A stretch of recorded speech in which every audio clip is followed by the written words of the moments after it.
Dinagsa ng mga turista ang ilan sa sikat na puok pasyalan sa Pangasinan nitong long weekend. Sa Binmalay at Lingayen Beach, maagang dumagsa ang mga bisita na kumuha ng cottage at shed rentals lalo noong Sabado. Sa bahagi naman ng Bulinaw, Huwebes pa lang ay nagsimula ng dumating ang mga turista. Ayon sa Bulinaw Tourism Office, mahigpit nilang tinututukan ang seguridad at pag-alalay sa bawat turistang bumibisita sa mga puok pasyalan. Directive po sa atin ni Mayor is bantayan pong mabuti ang mga coastal areas natin since Bulinaw is known as one of the most pinakamalawak po na coastal areas dito sa atin. So, ang ginagawa po natin ngayon as per directive ni Mayor, naglalagay po tayo ng ICT post na tinatawag.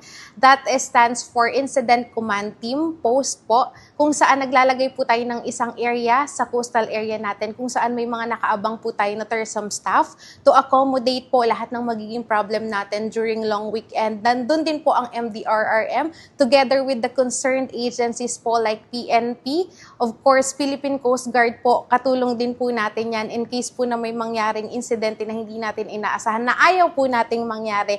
At least ready at prepared lang po tayo in case po. And gaya po ng ganitong panahon, since umuulan-ulan pa din po, and binabantayan po natin yung gale warning signals. So kapag nandyan po yung Coast Guard natin, of course, malalaman natin agad yun, sir. So pinapaahon po natin yung mga tao kapag hindi po possible, kapag mataas yung current.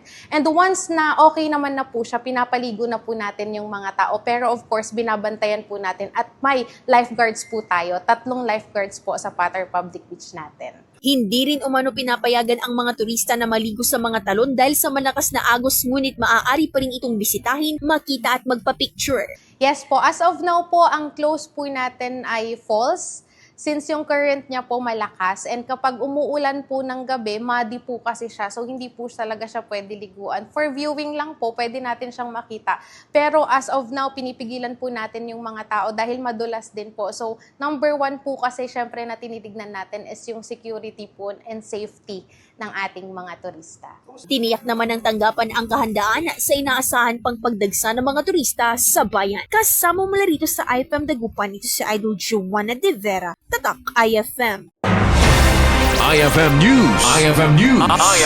IFM News.